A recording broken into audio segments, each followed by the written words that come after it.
may bagyo.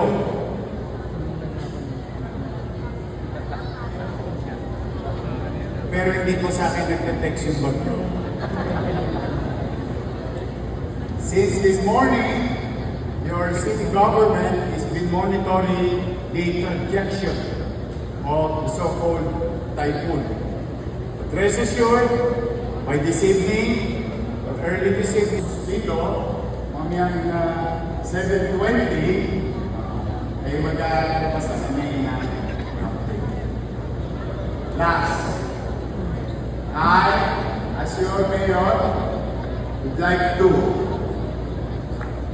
remind, siguro naman, tingin ko, nagkatutuloy na kayo nakakarinig dito sa inyong magulang. But, you know, as a father of 4 children, five, wala pumasan pa. Yan. Ay siguro, gusto ko na rin kunin ang pagkakataon. Alam niyo, mga bata, masarap maging bata. Masarap maging kabataan. You know why? Wala ka masyadong responsibilidad. Magbayad ng Napuno na yata. Maynila, internet, upa, Stop bigla. grocery, and healthcare. At yung mga wants mo sa buhay, most of it is being provided by your parents. Kaya napakasarap maging bata. Kung pwede lang maging bata habang buhay, then so be it. Kasi wala ka masyadong responsibility. But the tendency nowadays, and correct me if I'm wrong, and I hope I'm wrong, napapansin ko sa mga kabataan, marami na tayong kabataan nagkaka-statement. Metaphorically speaking. Wherein we think whatever we're getting, everything that we are getting is a right.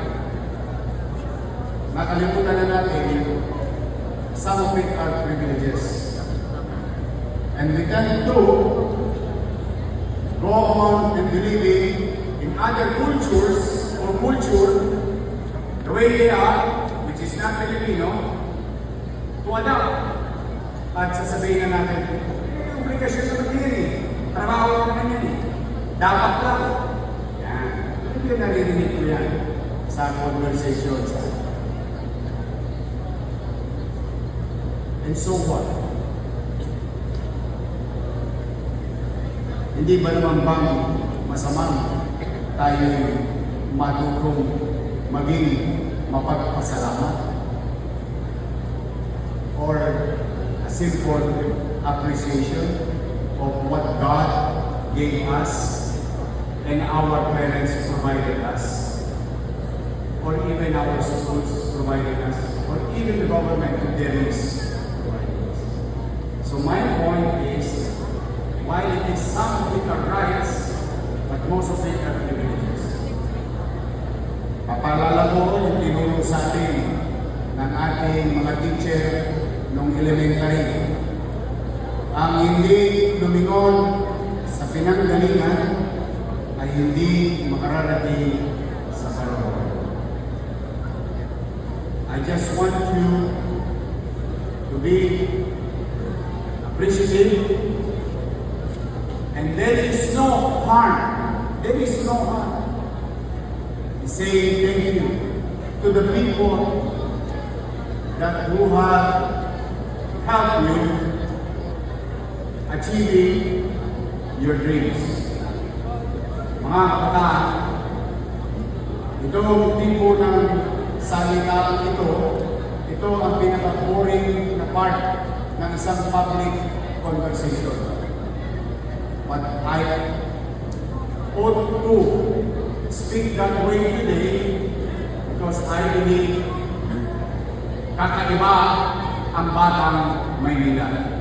Ang Batang Maynila, magalang, masipag, maabilidad, bukod sa maganda at gwapo pa.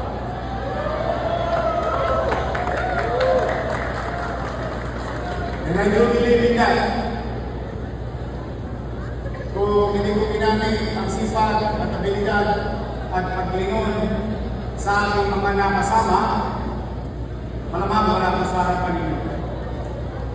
So, I'm sharing you some tricks in life. But more than anything else, today, we are together. Maybe we're going to learn something from one another, among each other. But I would like to remind you, mamaya, pag iskeda nyo na, wewe na, amoy pawis na rin sa kakatugs. You will go home. And I hope that you still have both of your parents. Sana buhay pa ang nanay at tatay ninyo. Ako'y huli lang lubos na sa magulang. Wala pa akong kapatid. I'm happy for you if you have. Don't miss the opportunity today. And why not? Say thank you to your parents, to your mom, to your dad, sa tatay niyo, sa nanay niyo. Di man kayo nagkakasundo, kiberbalidad. Dahil pakialam ko sa hindi pagkakasundo. But you have an opportunity today to make your parents feel that you love them. Huwag niyong sayangin ang oportunidad na yun. To say the word, I love you, say thank you, and even in text or whatever way, paano mamamaraan. Show our gratitude to our parents and love and care. Habang may panahon pa. Tapos pag wala na yan, kahit sa 1,000 beses mong gawin, kahit sa 1,000,000 beses mong panawin, hindi na nila yan malalaman. So, kung meron man akong gustong impart more than what you're going to learn through the leadership of Youth Bureau and SK Federation, I just want us, Manileño, to show to the country that kahit tayo nasa highly urbanized setting, we love our elders. We value our elders. We value and love our parents. And we know who we are. We are Manileño. Kami ay mga batang Maynila.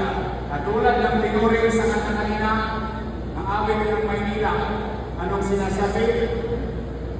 Maynila, Maynila, dalhin mo ang Manila.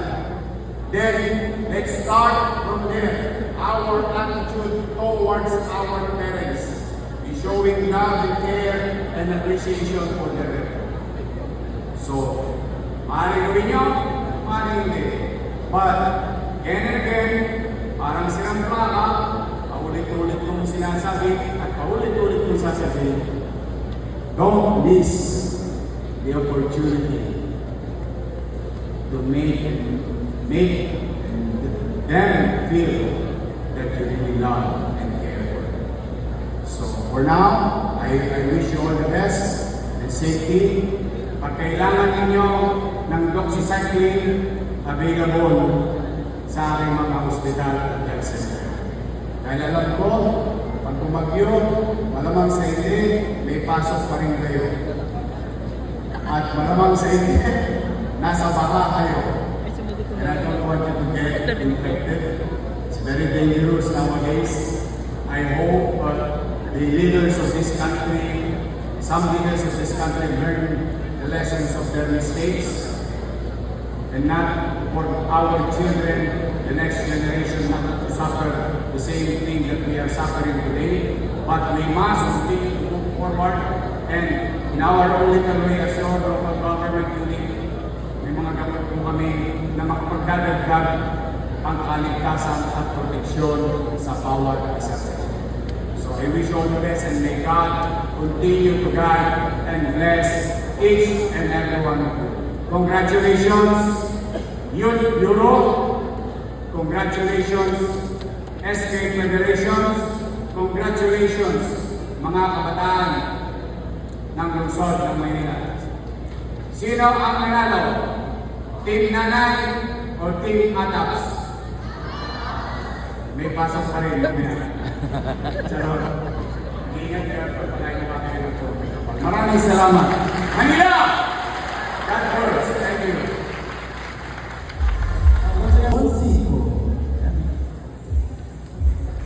Once again, palakpakan natin everybody, Mayor Escobar Alonso and Vice Mayor Chief Atienza.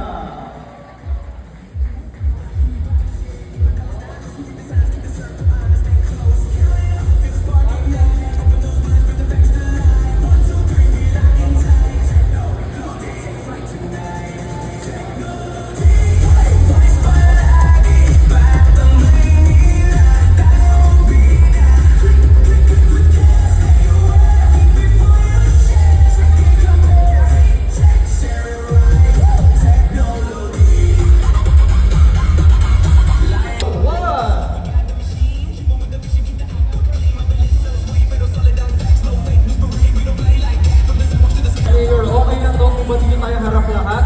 Mag-picture lang kasama ang ating audience, of course. Ayan, tayo dito nakaharap. Mag-take out ko ng photo. And of course, our audience, tayo po tayo para lahat tayo tumita. Ayan.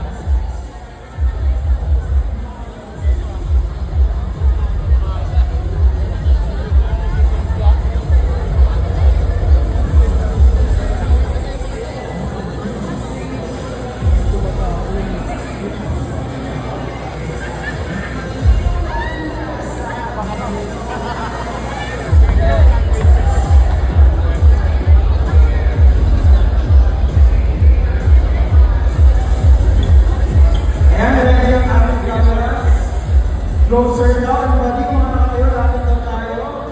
As per our decision over here.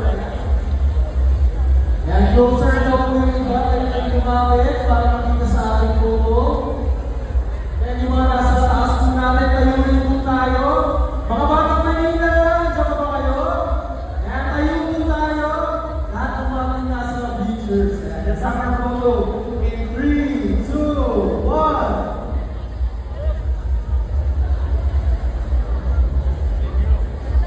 And once again, maraming salamat Mayor Escobar and Vice Mayor Chief.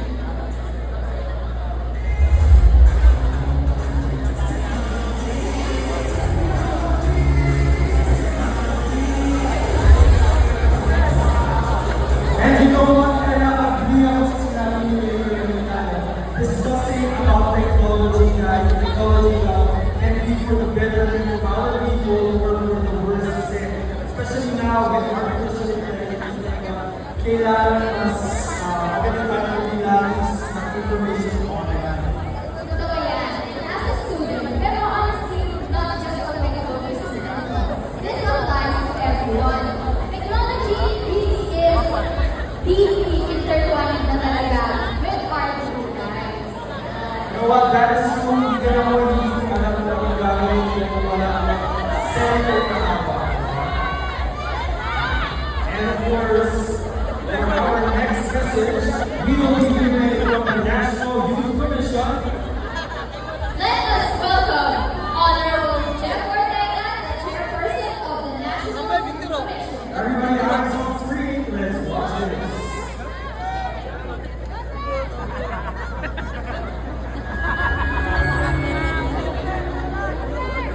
Kailangan ko sa mission, betul sa President, nalulunod kong ginagawa ng mga nasunay sa kanila yun for the Technology 2.0. First and foremost, gusto ko pong magbigay buhay sa ating mga kuya, sa gobyerno, mula sa our former chair of National Youth Commission, and now Senator And of course, sa ating kuya, sa naging lead ng Manila City of Manila, no less than Mayor Francisco Isko Moreno Mendoza. And siyempre, gusto ko patuloy ang Vice Mayor, Vice Mayor Keith Atienza, and